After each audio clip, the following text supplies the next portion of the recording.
Voici des images vidéo du feu de broussailles qui s'est déclaré dans le sud de la Californie en début de semaine et qui s'est transformé en une nuit en un gigantesque incendie de forêt alimenté par les vents du désert.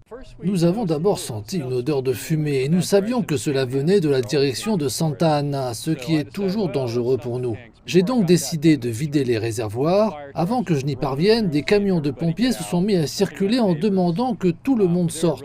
Ils se sont assurés de la sécurité de nos voisins. Ils ont fait un travail remarquable pour veiller sur nous. Et oui, mais ensuite, ce qui n'était pas dangereux est devenu incontrôlable en une trentaine de minutes. Il s'agit d'un phénomène saisonnier qui se produit dans le sud de la Californie lorsque l'air sec du désert souffle vers l'océan, créant un risque d'incendie.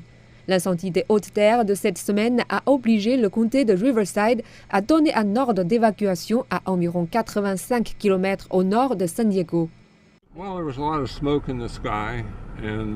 Il y avait beaucoup de fumée dans le ciel. Au début, on ne savait pas s'il y aurait ou non une évacuation obligatoire.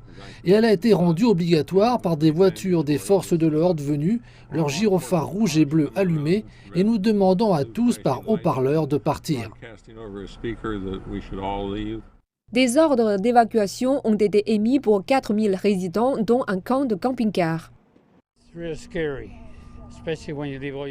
C'est vraiment effrayant, surtout quand on laisse tous ces médicaments et tout le reste chez soi et qu'on s'enfuit. Nous étions à la maison, mais j'ai un petit camping-car maintenant. Mais c'était très effrayant, j'ai vu des camping-cars brûler. Quand il y en a un qui prend feu, il est impossible de l'éteindre. Plus de 1100 pompiers luttent contre le feu avec l'aide de 4 avions. En Californie, la saison des incendies a été moins intense cette année à la suite de précipitations records.